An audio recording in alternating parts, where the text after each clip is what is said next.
국민의힘에 새롭게 들어선 김기현 체제, 국민의힘 지도부는 당정 일체론을 앞세워서 당이 안정을 찾았다는 자평을 내놓고 있죠. 하지만 당 밖의 시선은 사뭇 다릅니다.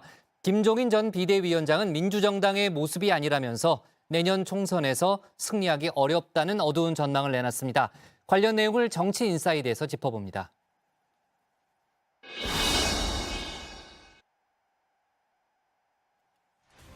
당정 일체론을 기치로 내걸고 들어선 김기현 체제.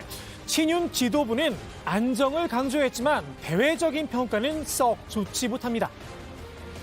정치 집단이라는 게 서로 의견이 교환되고 왔다 갔다 하는 그런 모습을 보여야지 당에 그냥 명령 하나로 일사불란하게 움직인다고 해서 그 당이 안정된 당이라고 볼 수가 없어요. 전대 과정에서 드러난 용산의 입김, 민주정당으로 볼 수 없다는 비판도 이어졌는데요. 친윤계 의원들이 앞장서 연판장을 돌리고 반윤 딱지를 붙였죠.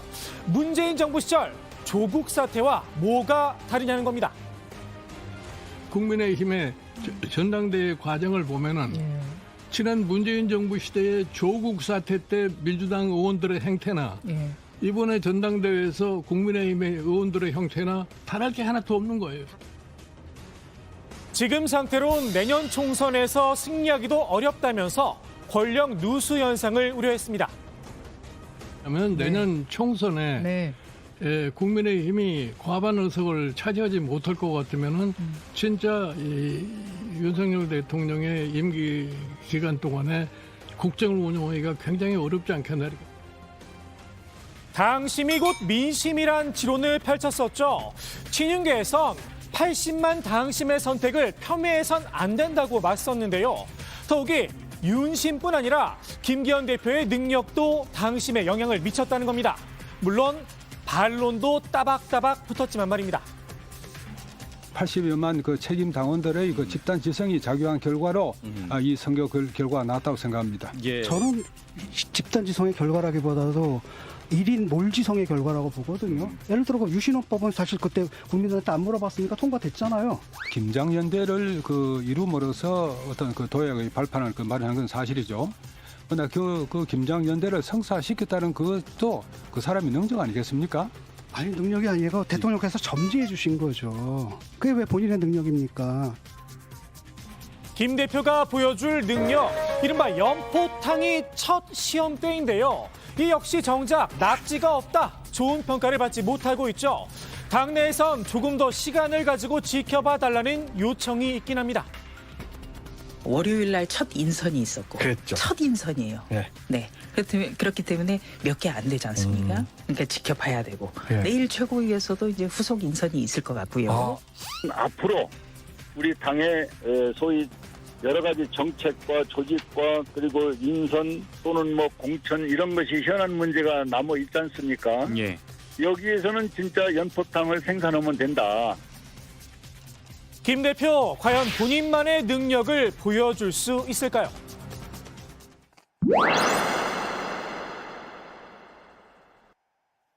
정치권에 공인된 톰과 제리죠.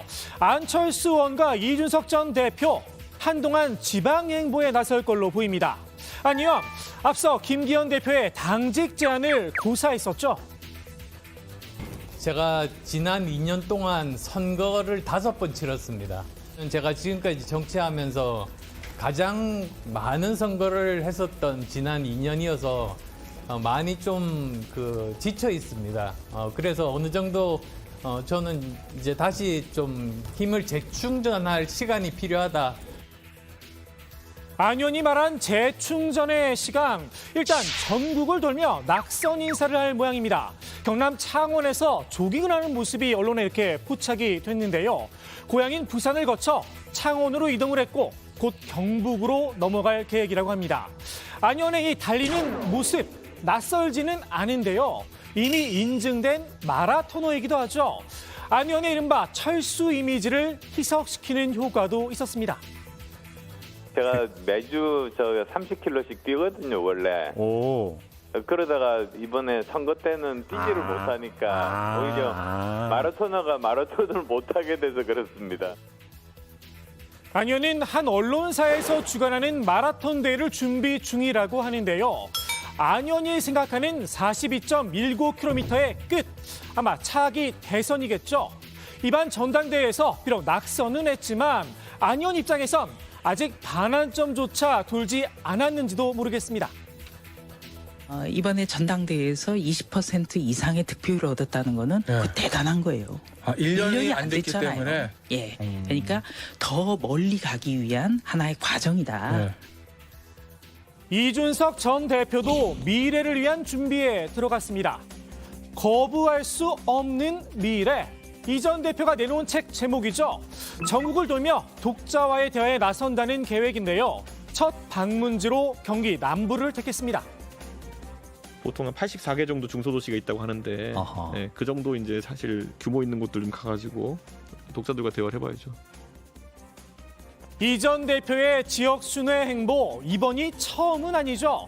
지난해 윤리의 징계를 받은 뒤 전국을 유랑하며 지지자들을 만났습니다. 뭐 어떻게 이렇게 처음 만나가지고 다들 얘기를 하는지 신기할 텐데. 저 걱정 많이 했어요. 주제는 아마 윤핵관이 연계될 거예요. 이번에도 주제는 비슷하지 않을까 싶은데요. 이 전 대표 책 제목처럼 국민의힘의 미래라는 당내 평가도 있죠. 이준석 전 대표가 국민의힘에서 1980년대 중반생을 대표하는 정치인으로 앞으로 계속 정치를 해나가야 되느냐라고 물으면 저는 그거는 아주 긍정적으로 대답하겠습니다. 이준석 대표는 우리 당의 자산인 것은 전 틀림없습니다. 다만 당 대표로서 보여준 부족한 부분에 대해선 스스로 고민을 해봐야 한다는 지적도 함께 나옵니다. 대선 과정을 거치면서 그 전후로 해서 보여준 이준석 전 대표의 당시의 모습은 당대표로서 아주 썩 훌륭한 평가를 받기는 다소 어려운 거 아닌가 이런 생각이 듭니다. 자기가 대표 올 때 행동했었던 것 이런 것들을 한번 거울 삼아 되풀이해봐서 내가 이런 건 미흡했다 이러면 사과부터 하고 반면 친윤계의 시선은 좀 더 싸늘한데요. 이준석 전 대표나 그 측에서는 뭐 협조하겠다, 뭐 이 지도부의 성공을 바란다, 뭐 이런 이야기조차 이런 방구 예의상으로 나올 이야기조차 안 나오고 있고 이준석 전 대표가 뭐 더불어민주당이 이재명 대표나 더불어민주당을 지지하진 않을 거잖아요. 뭐 그렇겠죠. 예, 그렇다면 우리는 궁극적으로 목표가 같다면 모두 같이 가야 돼요. 국민의힘에서 함께 하려면 전대 결과에 승복하고 반성을 하라는 겁니다. 이 전 대표에게 백기투항을 하라는 뜻인데요. 이 전 대표 본인의 생각을 꺾을 가능성은 낮아 보이죠. 지금 당장보다는 거부할 수 없는 미래에 정치적 명운을 걸 듯 싶습니다. 정치권의 톰과 제리, 어쩌면 나란히 차기 대선을 바라보고 있는지도 모르겠습니다.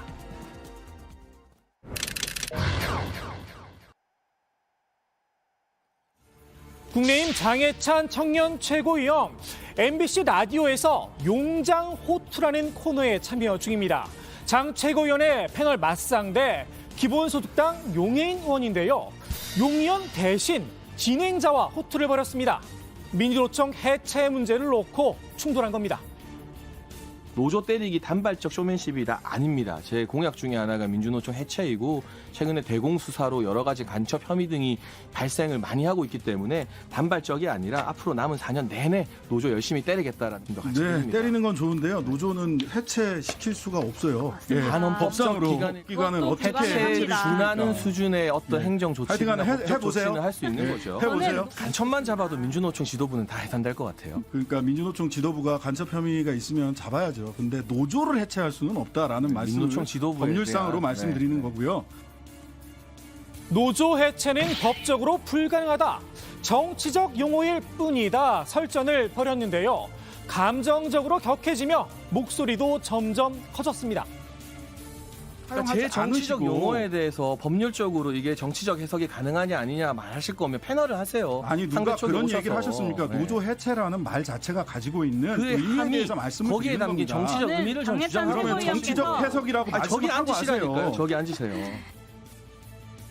장 최고위원, 민주노총 해체 문제로 방송 관계자와 다툼을 벌인 게 이번이 처음은 아니죠. 광운대 진중권 교수를 방심위에 제소하기도 했습니다. 거의 나치 수준의 용어처럼 들리거든요. 민주노총 해체라든지 노동조합은 말이죠. 헌법에 보장하는 권리인데 이런 반헌법적인 내용을 갖다가 공약으로 내걸고, 그러니까 선동을 좀 하는 거잖아요. 젊은 세대들을. 제가 다른 방송에서 민주당 정치인에 대해서 나치 수준의 용어다, 내지는 빨갱이 수준의 용어다, 이런 말을 쓰면 저는 아마 그날로 방심위 제재를 받고 방송 출연이 힘들어질 겁니다. 장 최고위원은 방송 패널들이 진보 인사 중심으로 짜여져 있다며 불만을 제기하기도 했는데요. 좀 공정한 패널 섭외. 예를 들면 민주당 당직자가 패널로 나왔으면 최소한 상대 패널이 국민의힘 당직자여야 되는 거잖아요. 최고위원에 당선되면 정현주 방심위원장을 직접 찾아가 문제를 제기하겠다 공언을 하기도 했습니다. 문재인 정부에서 임명된 정 위원장이 제 역할을 하지 않고 있다는 겁니다. 제가 당선되면 일주일 안에 있는 목동 방심위 찾아가서 정현주 방심위원장부터 저는 불러낼 겁니다. 그래서 이제 장예찬 최고위원께서 마지막에 이제 목동 방심위 찾아가서 정현주 방심위원장부터 불러내겠다라고 이제 엄포를 놓으셨어요. 하셨는지 좀 곧 갈 궁금한데. 거예요. 일정을 조율하는 중입니다. 네, 저는 이 많은 국민들이 이날 방송 보시면서 여당 청년 최고위원으로 가장 유력한 사람의 호가호위에 탄식했다라고 봅니다. TBS의 진행자 하차, 국민의힘이 그린 큰 그림의 시작이었는지도 모르겠습니다. MBC 라디오도 공영방송이죠. 오늘의 정치인사이드 이렇게 마무리합니다. 국민의 세금으로 운영을 하는 공영방송이 그런 태도를 취하면 문제가 있는 것이, 사실 국민이 내는 세금으로 운영되기 때문에 국민은 다양한 의사가 있잖아요. 그럼